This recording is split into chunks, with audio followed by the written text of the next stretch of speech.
Warahmatullahi wabarakatuh.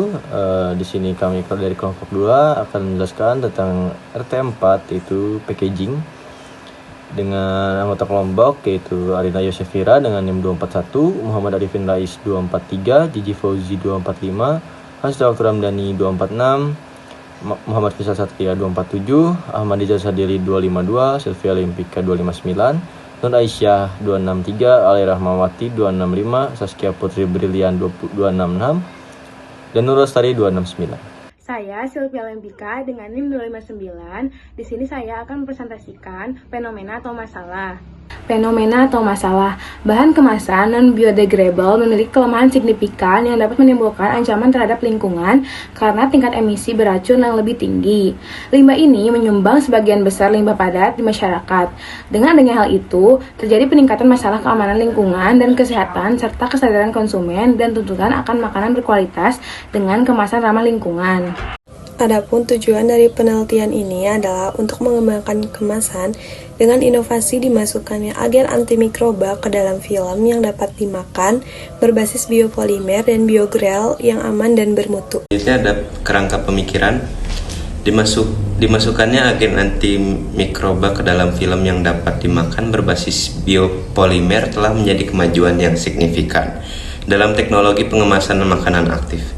Ini sangat efisiensi dalam menghambat atau membunuh mikroba patogen atau pembusukan yang menyebabkan kontaminasi makanan. Ini dapat mengurangi potensi rasa yang tidak diinginkan yang dihasilkan karena menggabungkan langsung senyawa aktif dalam makanan. Selanjutnya akan dijelaskan oleh rekan saya. Lalu ada sampel dan populasi. Sampel merujuk pada film antimikroba yang dibuat menggunakan bahan-bahan alami seperti gelatin ikan, pati singkong, kitosan, ekstrak daun pitanga, dan jus biji delima. Film-film ini merupakan objek utama dari penelitian, di mana mereka diuji untuk sifat mekanik, aktivitas antioksidan, aktivitas antimikroba, dan analisis struktural. Populasi dalam penelitian ini adalah semua film antimikroba yang mungkin dibuat menggunakan kombinasi bahan-bahan alami yang dipilih, meskipun tidak selalu memungkinkan untuk menguji seluruh populasi film. Sampel film yang dihasilkan mewakili populasi tersebut dan digunakan untuk mendapatkan informasi yang dapat mewakili keseluruhan. Dengan demikian, sampel dalam penelitian ini adalah film-film yang dibuat dalam percobaan, sedangkan populasi adalah semua kemungkinan film antimikroba yang dapat menggunakan bahan-bahan yang sama. Metode penelitian. Jurnal ini menggunakan metode kuantitatif dalam penelitiannya. Pendekatan kuantitatif melibatkan pengujian fisik dan kimia dari film antimikroba yang terbuat dari bahan-bahan alami seperti gelatin ikan, pati singkong, kitosan, ekstrak daun pitanga, dan jus biji delima. Beberapa teknik analisis yang digunakan termasuk yang pertama, pengujian mekanik untuk mengevaluasi sifat mekanik film seperti kekuatan tarik, keuletan, dan kekakuan. Hal ini dilakukan dengan menggunakan alat uji tarik seperti Universal Testing Machine. Yang kedua, ada analisis struktural melalui teknik seperti spektroskopi atau Fourier Transform Infrared Spectroscopy dan XRD atau X-ray diffraction untuk mempelajari interaksi antara komponen film. Yang ketiga, ada uji aktivitas antioksidan untuk menilai kemampuan film dalam melindungi bahan makanan dari oksidasi dengan menggunakan metode uji aktivitas antioksidan yang sesuai. Yang keempat, ada uji aktivitas antimikroba.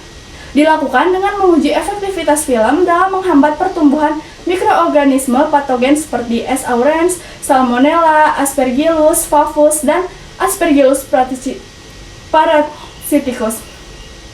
Yang kelima, ada analisis mikrostruktur, yaitu melalui penggunaan mikroskop elektron atau SEM untuk memeriksa struktur dan kompatibilitas antara bahan-bahan film. Selain itu, penelitian ini juga mencakup analisis difusi zat aktif dalam sistem makanan dan penggunaan model matematika untuk memprediksi profil pelepasan zat antimikroba dari film ke permukaan makanan. Studi ini memberikan wawasan mendalam tentang interaksi antara bahan-bahan film, sifat mekanik, aktivitas antioksidan, dan efektivitas antimikroba dalam konteks pengemasan makanan yang aman dan berkelanjutan. Pembahasan dan diskusi. Penerapan sistem pengemasan antimikroba aktif berdasarkan biopolimer yang tergabung dengan agen bioaktif yang berbeda memiliki potensi besar untuk meningkatkan kualitas dan keamanan makanan. Seiring dengan kemungkinan peningkatan umur simpan, beberapa investigasi pada subjek telah menunjukkan potensi sistem pengemasan antimikroba dalam secara efektif menghambat pembusukan dengan menggunakan kombinasi biopolimer dan senyawa bioaktif yang sesuai untuk produksi film antimikroba. Saya Nur Resya Kurdis dengan NIM 263. Di sini saya akan melanjutkan presentasi mengenai pembahasan. Yang pertama ada buah-buahan dan sayur-sayuran. Buah dan sayur terkenal dengan kualitas nutrisinya yang sangat baik karena kaya akan serat, vitamin, dan mineral. Namun rentan terhadap kerusakan yang cepat karena kandungan air yang tinggi. Seperti contohnya itu buah peris. Peningkatan aktivitas pemulungan radikal bebas dengan minyak esensial Angelica bersama permeabilitas uap air yang lebih tinggi dan tingkat transmisi gas. Maka secara efektif dapat melestarikan buah peris dan menunda oksidasinya untuk memberikan suhu simpan yang lebih panjang. Yang kedua ada daging dan unggas. Kebutuhan protein hewani manusia sebagian besar dipenuhi dari daging, baik produk daging segar maupun olahan. Namun ia mengalami kerusakan yang cepat karena kontaminasi mikroba, terutama oleh patogen sejenis Listeria monocytogenes. Seperti contohnya pada produk kalkun, pelapisan kemasan aktif yang dikembangkan menggunakan berbagai biopolimer seperti pati, aliginat, gum santan, pestin, dan karaginan yang diaktifkan dengan berbagai senyawa bioaktif seperti nisin, sodium laktat, Novagard CBI, dan lain-lain, dapat mencegah kontaminasi yang disebabkan oleh Listeria monocytogenes. Baik, selanjutnya bagian ikan dan makanan laut.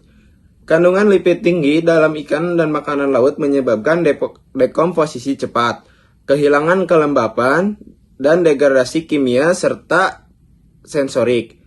Penggunaan teknik pengemasan antimikroba berbasis biopolimer seperti polilactic acid yang mengandung asam sorbat dan alga Pucus spiralis dapat memperpanjang umur simpan ikan megrim hingga 11 hari pada suhu 4 derajat Celcius. Untuk bagian produk susu seperti susu fermentasi, keju, dan krim rentan terhadap pembusukan akibat kelembapan, oksigen, mikroorganisme, dan cahaya yang mempengaruhi kualitas dan masa simpan. Pengemasan aktif inovatif menggunakan biopolimer antimikroba atau bahan nano dapat meningkatkan kualitas dan masa simpan produk susu secara ramah lingkungan melampaui sistem konvensional. Baik, di sini saya akan menjelaskan jurnal pembanding. Jurnal yang pertama itu yang berjudul Monitoring the Effect of Activated Packing Films with Silver Coloring Using Different Packaging System on the Quality of the Beef Meat. Penelitinya itu ada J.A. Nur, Hanafi F. Reitz, T. Tolksdorf, Hasheman, and Benedict pada tahun 2022. Bersamaannya itu, kedua kesimpulan membahas tentang pengembangan bahan kemasan untuk meningkatkan kualitas dan keamanan pangan. Kedua kesimpulan menyoroti perlunya penelitian lebih lanjut untuk mengatasi keterbatasan bahan kemasan yang ada. Kedua kesimpulan menekankan pentingnya pengembangan bahan kemasan berkelanjutan dan ramah lingkungan. Perbedaannya itu, topik jurnal pembanding fokus pada peneliti spesifik yaitu pengumuman gelatin pada Peracloitoin (AGKLN) dalam pengasahan daging sapi. Jurnal utama itu memiliki cakupan yang lebih luas yaitu membahas pengembangan kemasan biopolimer secara umum untuk berbagai produk olahan minimal. Tujuan jurnal pembanding mengevaluasi efektivitas AGKLN dalam menghambat mikroba pada daging sapi. Jurnal utama menentukan alternatif kemasan yang berkelanjutan inovatif untuk produk olahan pangan minimal.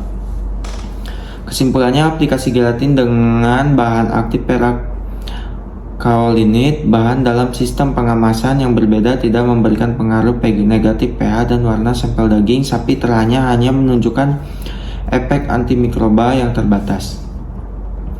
Lalu jurnal yang kedua ada yang berjudul A Biopolymeric Visualization Analysis of Estimated Packaging for Food Packaging yang penelitinya Andi Dirpan, Andi Fadia Aini Muspira Jalal tahun 2023.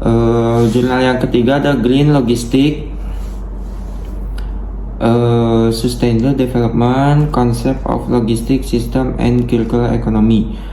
Penelitinya ada Henrik Dwijgol, Aleski Kwiski, Natalia Truskina pada tahun 2021. Jurnal keempat Green Packaging from Consumer and Business Perception.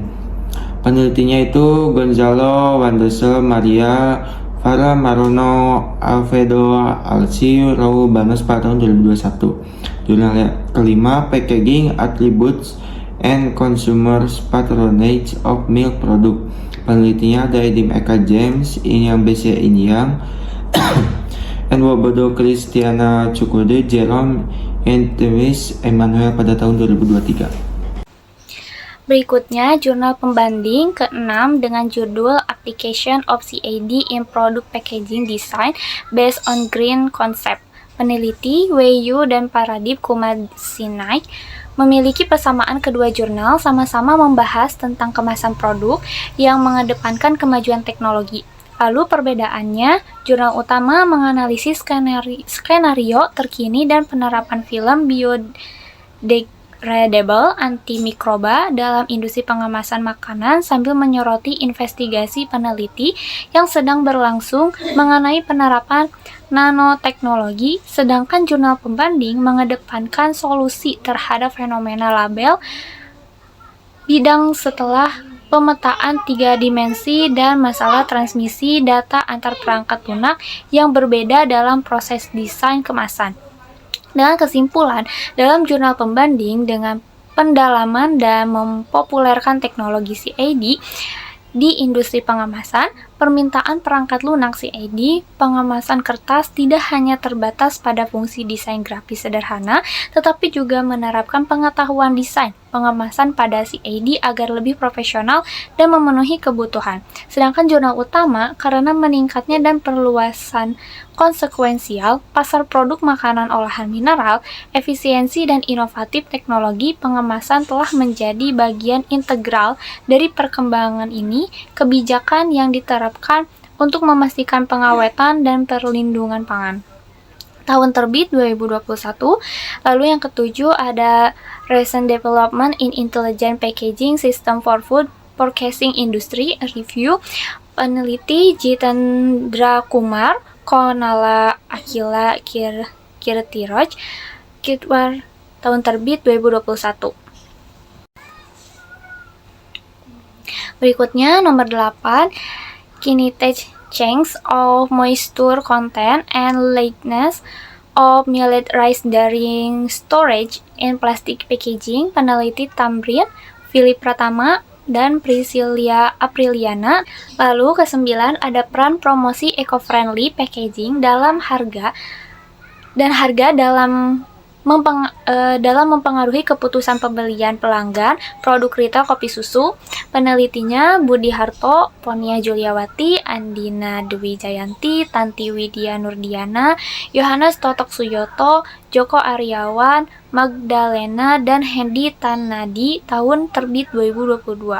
Yang terakhir ke-10 ada Development and Characterization of Active Packaging Based on Chitosan or chitin nanofibers incorporated with scallion flower extract and its preservation in fresh cut bananas.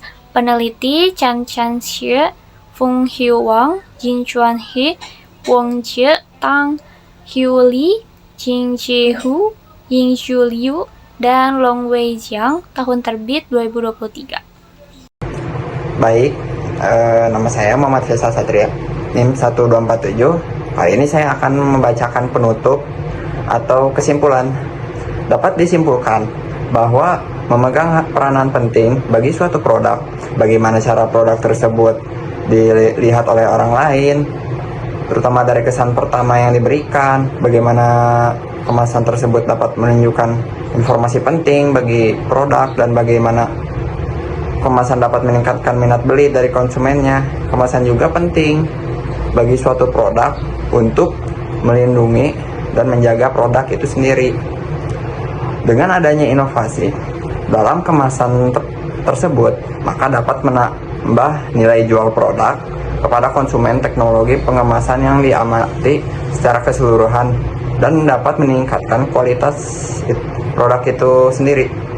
Salah satu contoh teknologi inovasi pada packaging yaitu penggunaan peptida antimikroba atau nanopartikel dalam kemasan yang sudah dijelaskan pada jurnal acuan yang efisien dan inovatif telah menjadi bagian integral dari kebijakan baru yang digunakan untuk memastikan pengawetan dan perlindungan makanan.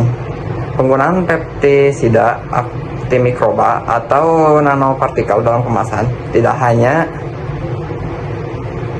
membantu mencegah perubahan yang tidak diinginkan oleh bawaan makanan, tetapi juga memastikan pelepasan terkendali selama periode yang diperpanjang untuk meningkatkan kualitas makanan yang diamati dan secara keseluruhan meningkatkan kualitas dalam hal nilai uang bagi pelanggan. Terima kasih, sekian dari kelompok kami. Mohon maaf apabila ada salah kata. Terima kasih atas atensi yang luar biasa. Wassalamualaikum warahmatullahi wabarakatuh.